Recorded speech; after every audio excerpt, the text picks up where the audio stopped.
இன்றே டவுன்லோட் செய்து உங்கள் ஃபேவரட் ஷோக்களை என்ஜாய் பண்ணுங்க. அம்மா நீங்க மியூசிக் ஏன் நிறுத்திட்டீங்க? மனசு உள்ள போ. எவ்வளவு ஜாலியா இருந்தது. நான் எனக்கு தெரிஞ்ச எல்லா ஸ்டெப்ஸையும் எல்லாருக்கும் சொல்லி தரலான்னு இருந்தேன். ஓ அப்படியாடா செல்லம். அம்மா எவ்வளவு ஜாலியா இருந்துச்சு தெரியுமா? மனசு நான் தான் சொல்றேன்ல, உள்ள போ. கௌதம் ப்ளீஸ் மனச உள்ள கூட்டிட்டு போ. டேய் போடா உள்ள போடா. இங்க பாருமா, நீயும் இப்போ உள்ள போ. செலக்கன உள்ளதா இருக்கா போ. ஆனா அம்மா இங்க பாரு, உனக்கும் திட்டு வாங்கணுமா? பசங்க ஃபன் பண்ணா பெரியவங்களுக்கு பிடிக்கவே பிடிக்காதுல. It is not fair. Shalini, இதெல்லாம் என்ன நாடகம் நான் தெரிஞ்சுக்கலாமா மிஸ்டர் மோகன்? யுவன் ஒரு ஒரு நிமிஷம். செகண்ட் நான் ஹேண்டில் பண்றேன்ல, நான் ஹேண்டில் பண்றேன் ப்ளீஸ். இது நாடகம் இல்ல, இது மாப்பிள்ள அழைப்பு. ஓகே நல்ல விஷயம் தான் இந்த மாப்பிள்ள அழைப்பு. ஆனா இந்த மாப்பிள்ள அழைப்பு யாருக்கானது? என்னோடது, என்னோட மாப்பிள்ள அழைப்பு.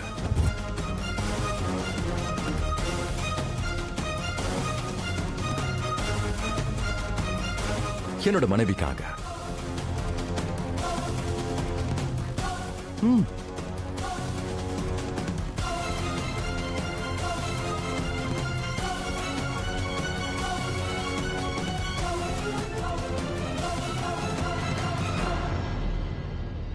மிஸ்டர் மோகன், என் மனைவிய பார்த்துல என்ன பார்த்து பேசுங்க.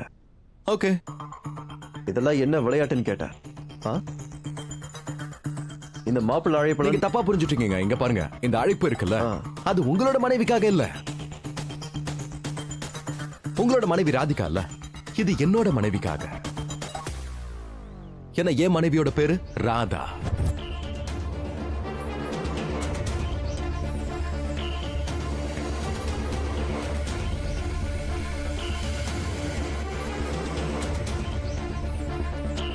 நாசமா போச்சு.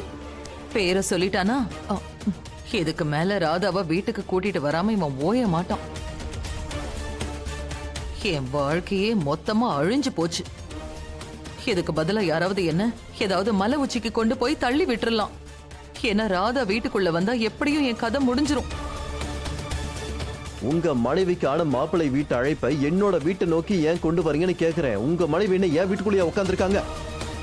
உங்களுக்கு தப்பான இன்ஃபர்மேஷன் கிடைச்சிருக்கு. இது எல்லாத்தையும் எடுத்துக்கிட்டு ப்ளீஸ் உள்ள போங்க. இது என்னோடது கிடையாது, நான் எப்படி எடுத்துட்டு போறது? அப்புறம் இன்ஃபர்மேஷன் கரெக்ட் தான். அவ இங்கதான் இருக்கா. கிட்டத்தட்ட 7 வருஷமா அவ இந்த வீட்டுல தான் இருக்கா.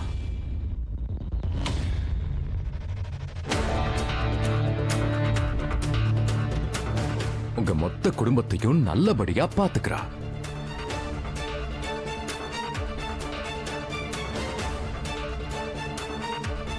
உங்க வீட்டை, உங்களுடைய வேலைய எல்லாத்தையும் பாத்துக்கிறா அவ.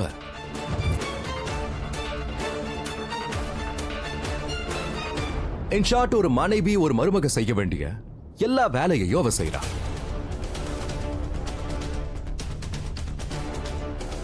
ஆனா உண்மை இதுதானே, அவ மனைவியா எல்லா கடமைகளையும் செஞ்சாலும் அவ உன்னோட மனைவி இல்லையே.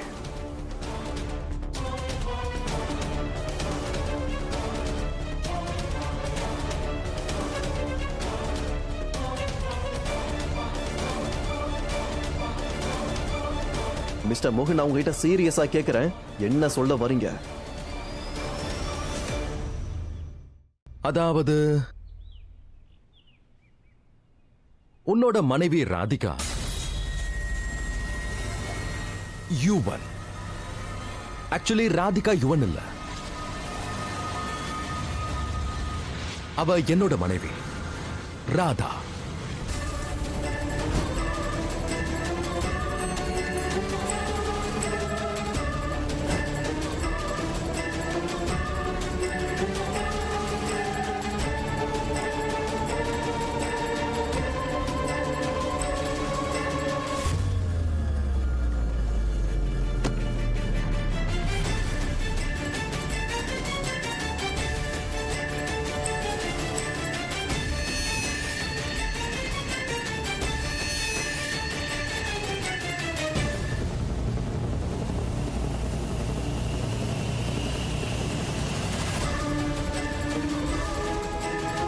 எவ்வளவு தைரியம் இருந்தா என் மனைவிய உன்னோட மனைவி என்கிட்ட சொல்லுவேன்.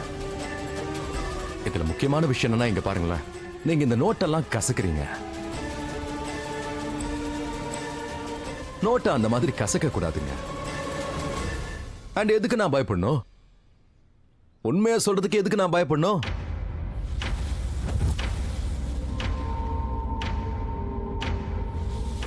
ராதிகா, ஐ மீன் ராதா இருக்கால, உண்மையிலேயே அவ என்னோட மனைவி தானே.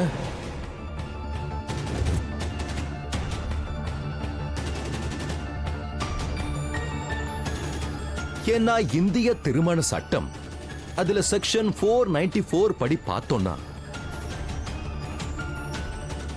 டிவோர்ஸ் கொடுக்காம எந்த ஒரு இந்தியன் சிட்டிசனும் இன்னொரு கல்யாணம் பண்ணிக்க முடியாது. அப்படி கல்யாணம் பண்ணிக்கிட்டா அந்த இன்னொரு கல்யாணம் கல்யாணமா கருதப்படாது.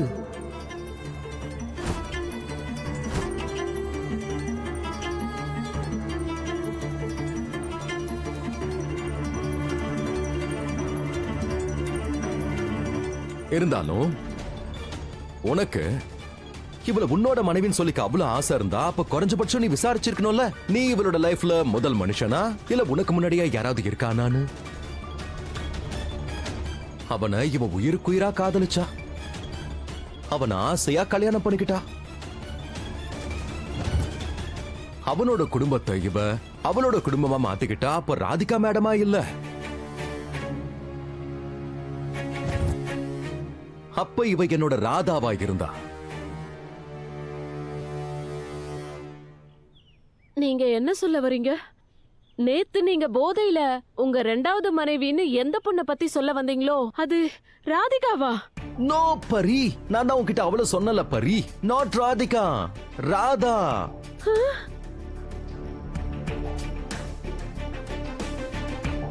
என்ன இது ராதிகா ராதான்னு? இவ மோகனோட பொண்டாட்டியா?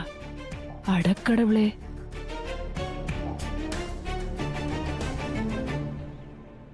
இந்த ஆளு என்ன பேசுறாரு? இந்த ஆளு உன் புருஷன் சொல்றாரு. Is that true?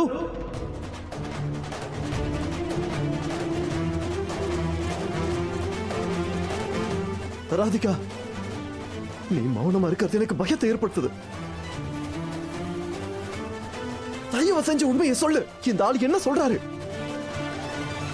ராதிகா அமைதி இல்லாம எனக்கு பதில் சொல்லு.